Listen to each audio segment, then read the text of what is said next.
இப்ப உள்ள பிள்ளைங்களுக்கு கரண்டை பத்தி ஒண்ணுமே தெரியல. காலேஜ் படிக்க போயிருக்க, முதல்ல இரும்பு போட்டு இழுக்கலாங்கிறது தவறானது. ஒரு கொலை போனாதான் போதும், சாதாரண விஷயம் தம்பி. நொங்கு விற்கிறாங்க ரோட்ல, எங்க போய் உயிர் எடுக்குது?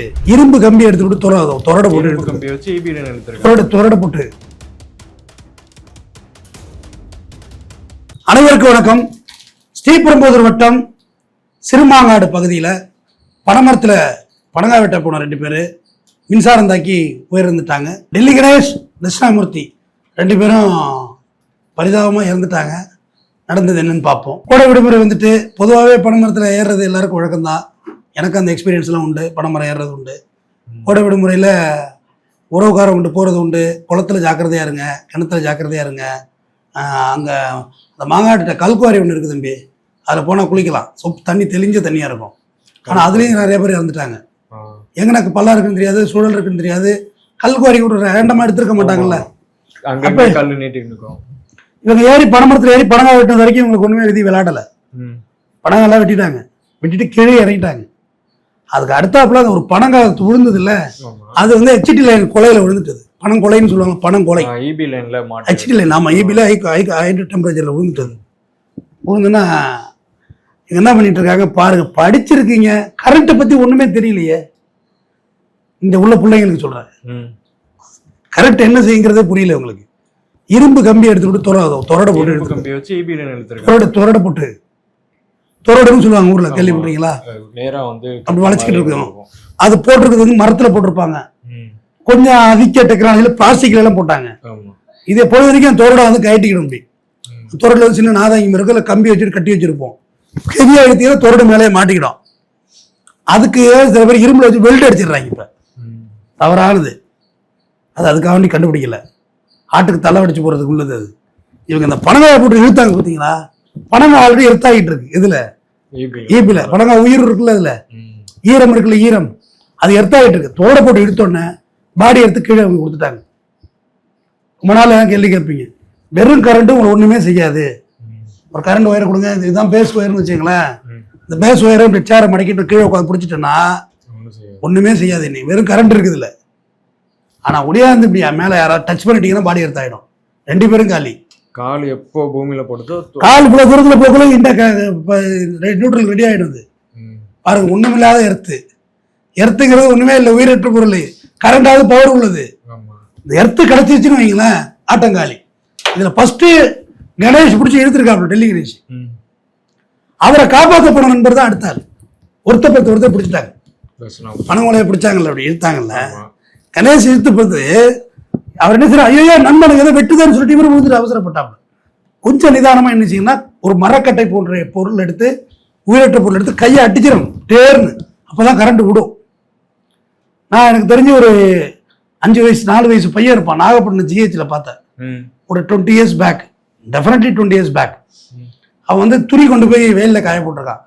வேலியில கரண்ட் கிடந்திருக்கு. வேலினா இரும்பு, உயிர் வேலி. ஸோ வீட்டு ஃபென்சிங். இப்போ எல்லாம் பிளேட்டு முதலாம் பார்க்குறாங்க. அப்போ எல்லாம் கிலோ வேலி இருக்கும் எங்கள் வீட்லேயெல்லாம். அதில் கொண்டு போட்டப்ப கரண்ட் ஆகி இந்த கை இதோட எடுத்தாச்சு. இன்றைக்கே அந்த பையன் உயிரோட தான் இருப்பான், எங்கே இருந்தாலும் பார்த்துக்கிட்டு இருப்பான். நாகப்பட்டினம் ஜிஹெச்சில் பார்த்தேன். இந்த கையை 2 எடுத்தாச்சு, இந்த கால் 2 முட்டியோடு எடுத்தாச்சு.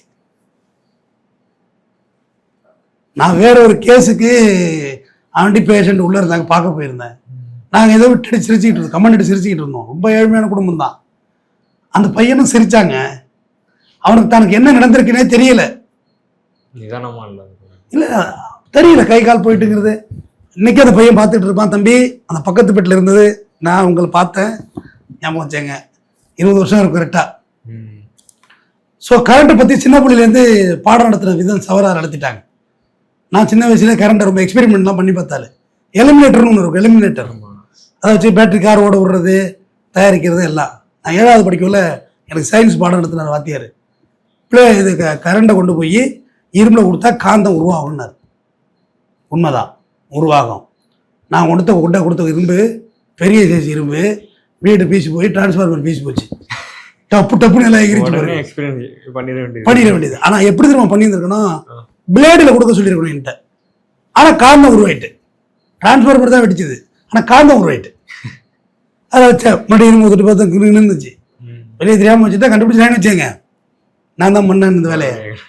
ஆமாம், ஷாக் என்ன ஒரு 1 or 2 டைம் ஷாக் அடிச்சிருக்கு. இந்த ஃபேன் ரிப்பேர் பண்ணுறது. ஒன்று இந்த ரேட்டில் பிரித்து போட்டுருவான், எடுத்துருவான், கழட்டி மாட்டுறது. ஃபேன் ப்ரிப்பேர் பண்ணல ஒரு வாட்டி ஷாக் அடிச்சிச்சு.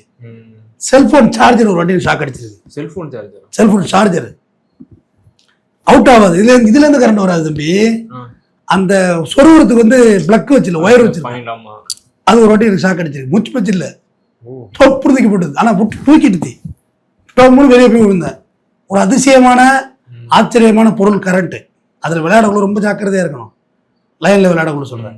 இப்போ உள்ள பிள்ளைங்களுக்கு கரண்ட்டை பற்றி ஒன்றுமே தெரியல. காலேஜ் படிக்க போயிருக்க, முதல்ல இரும்பு போட்டு இழுக்கலாங்கிறது தவறானது. ஒரு கொலை போனாதான் போதும், சாதாரண விஷயம் தம்பி. நொங்கு விற்கிறாங்க ரோட்டில், எங்கே போய் உயிர் எடுக்குது. இப்போதான் துப்பாக்கி ஃபயரிங் முடிஞ்சு ஒரு பஞ்சாயத்து வந்துருக்கு. ஆமாம், பனமர பஞ்சாயத்து. அடுத்தது இது கோடை விடுமுறை வந்து நல்லா கிரிக்கெட் விளையாட போங்க, கபடி விளையாடுங்க. கிரிக்கெட் விளையாடுறது நல்லா ரெகுலராக விளையாண்ட கிரவுண்டில் விளையாடுங்க. போர் இருக்கும் சில இடத்துல, அதில் போய் விழுந்து விழுந்துடாதீங்க, கால்கையை விட்டுறாதீங்க. பெரிய சைஸ் உடம்பு உள்ளே போக மாட்டோம், பட் நம்ம தரத்தில் உடச்சிக்கிட்டு உட்காந்தோம்னா என்ன செய்யறது? ஒன்று, கிணத்துல குளிக்கிறதா இருந்தால் நீச்சல் தெரிஞ்சா குளிங்க. நீச்சல் தெரிஞ்சா பக்கத்தில் வச்சுட்டு அதை குளிக்கணும். அதெல்லாம் அவன் காப்பாற்ற முடியாது, தண்ணிக்குள்ள காப்பாற்ற முடியாது. உங்களுக்கு எதுவுமே தெரியாது, நீ நீந்தாம செவனேன்னு இருந்தாலும் மேலே வந்துடுவீங்க. இது எத்தனை பேர் தெரியும்? தண்ணிக்குள்ள விழுந்துட்டு கிணறு எதா இருந்தா கடலா இருந்தா நீ எதுவும் பண்ணாம நேரம் ஊற்ற கொடுத்துட்டு உள்ள தண்ணி இடாம மூக்கை புத்திட்டு அப்படியே இருந்துருங்க, மேலே வருவீங்க தானா. உங்களை உள்ளுக்குள்ள வைக்கவே வைக்காது, மேலதான் வருவீங்க, கழுத்து வரையும் மேலே வந்துடும். அப்புறம் பார்த்து கூட எங்க போறதுன்னு இது புரியல. நிதானம் இருக்காது அந்த நேரத்துல. பேஸ் நிதானம் அடிப்படை. பைக்கில் மெதுவாக ஓட்டுங்க. தினம் இப்போ மார்ச்சேரி ஃபுல்லாக புனமாக நம்புதுடா, மாணவர்களாக இருக்காங்கடா, பூரா பாவமாக இருக்கு. பைக்கை பார்த்து ஓட்டுங்க.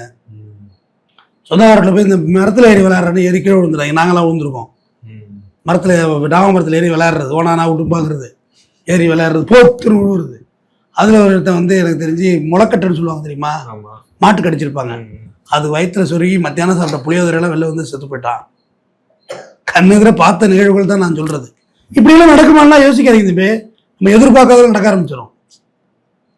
கரண்ட் அப்படிதான், கரண்ட் வச்சு மீன் பிடிக்கிறேன்னு சொல்லுவாங்க, அதெல்லாம் செய்யாதீங்க.